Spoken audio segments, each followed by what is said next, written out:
Welcome back to Off Track on the Road. Heading out this afternoon to Settle. Let's go up there today, I think. Out to the beautiful village in East Lancashire. We'll have a steady ride up there. Should take us about half an hour there or thereabouts. But welcome back to the show. Hope you're enjoying what we do. Leave your comments below in the description. Let us know what you think, what we can improve on, what we can do better, what you'd like to see from us, what we're doing right, what we're doing wrong. Hello to the Old Bridge Inn, my favourite place in the village. Let us know. It's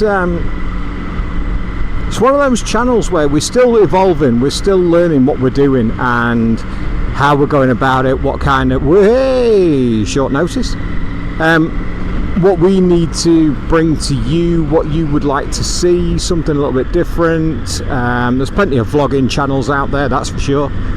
And we're just another one to add to what's there. The one good thing is that we can talk about the podcast, we can talk about the bike. As you well know, we're on the Triumph Tiger GT Pro 900, or the Triumph Tiger 900 GT Pro to get it the right way around, and kitted out by My Moto in Manchester, the fine people down there. Very grateful for everybody's help, because otherwise I wouldn't be back out riding, that is for sure. Beautiful day, gorgeous over the valley.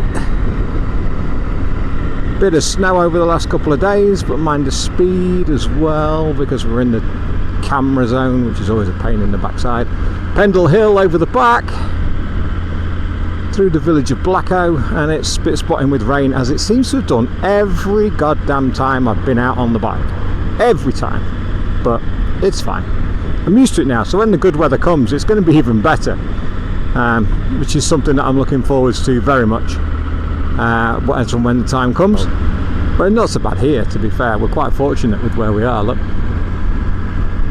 And this is just the top end of the village. Simples. Obviously when we get quicker I won't be talking, I'll just fade those bits out and make them a bit quicker. And we'll see how we go.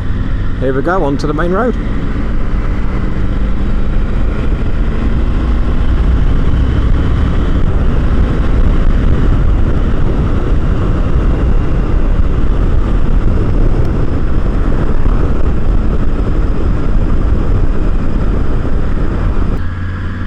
It's a lovely little road, this as well.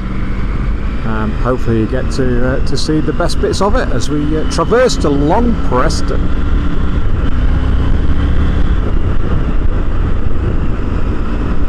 Busy couple of weeks. It's been a really busy couple of weeks with the podcast, with Michael Howarth, with Mark Woodage, Tim and Tom Neve, which is a smashing chat with the two boys.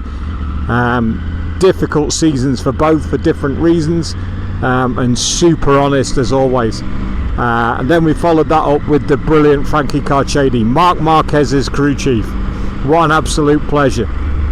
Well, let's be honest, all the podcasts are a pleasure, you know, or you wouldn't do them, would you? Let's be honest. Very fortunate to do what I do. I am fully aware of that. Very lucky, especially having to, getting to do this as well with Triumph and My Moto. Who did we have after that? Well, it was Monday. Charlie Hiscott, former Gridwalk presenter and floor manager for BT Sport, now doing MotoGP. He's done BSB for years, World Superbikes, MotoGP, and a proper dyed-in-the-wool motorcycle racing fan. And also his limp is courtesy of a motorcycle racing injury, or a track day at Cadwell Park, and a ride in a helicopter and a trip to a local hospital. So he bears the battle scars as well. Let's get a nod, let's see. Wonderful. I think we did anyway. I can never tell because I'm nodding at the same time. And if they nod at the same time, I can't tell if they did or they ignored me. Is it still a thing, nodding? Is it still a thing, acknowledging other motorcycle riders? I don't care what you ride either. We're all out on two wheels. I don't care if you're on sports bikes, bobbers, Harleys, Africa Twins, Triumphs of all varieties, whatever. Doesn't matter. You're a motorcycle rider and you're out on two wheels, which is absolutely brilliant. And the road to drive, which makes a refreshing change after the last couple of shows. After that, James Hayden, Visited James at his house just outside Tring in Buckinghamshire. Very, very well looked after while we were there by James and his wife Jo. A couple of hours chat with James, who doesn't get the recognition he deserves for the amount of experience that he has. He's very self-effacing, very humble, but an incredible gentleman as always.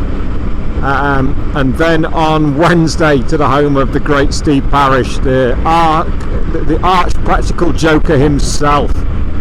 And Steve, great form, some great stories. We know about his career, we know what he did, we know how he worked it all out, and some beautiful anecdotes from days gone by.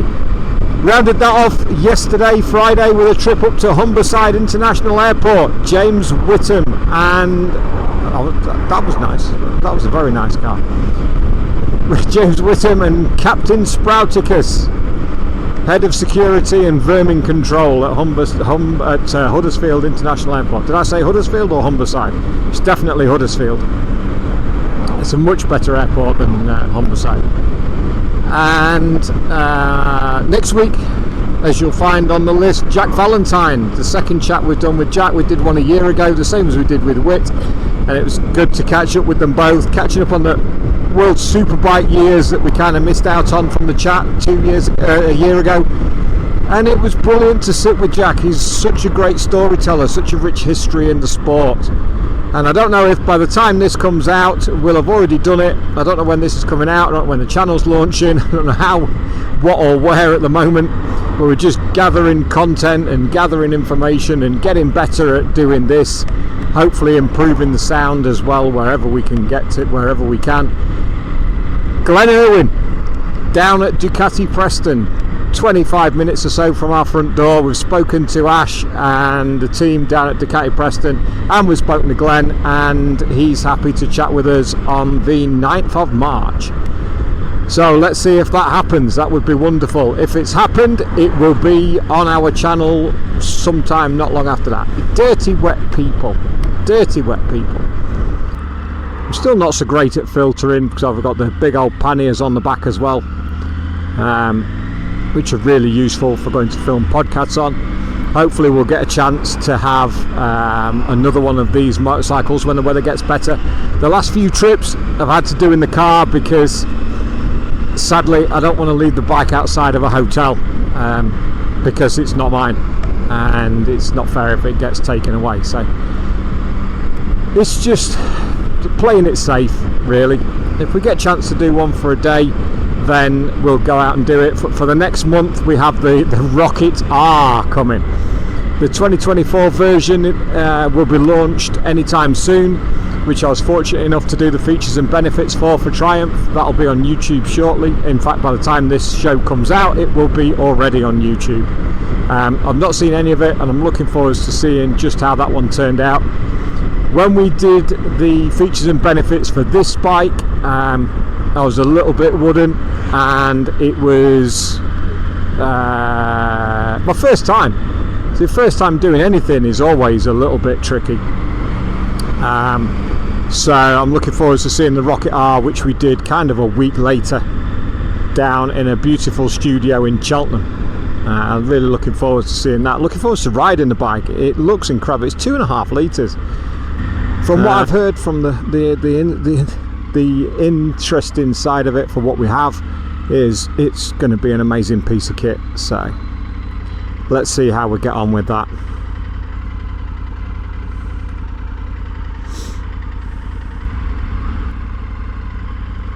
Falcon Manor looks more like Stately Wayne Manor, doesn't it?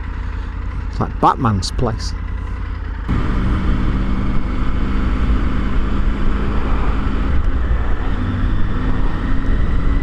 Well, I got a couple of nods there. Settled glow, look at that.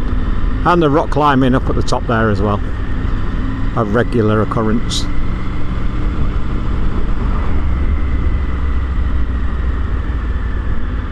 Hopefully we can park on the front rather than pissing about.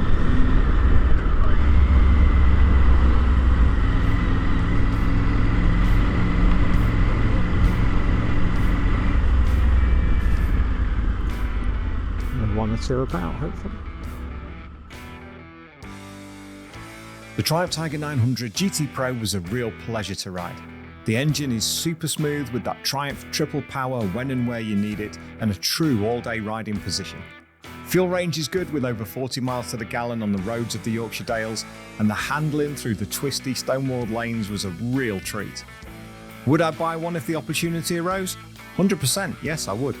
I'm not in the market for a sports bike anymore. I want something with more all-round versatility and comfort, and happy with journeys short or long in all weathers, and the Tiger really fits that bill.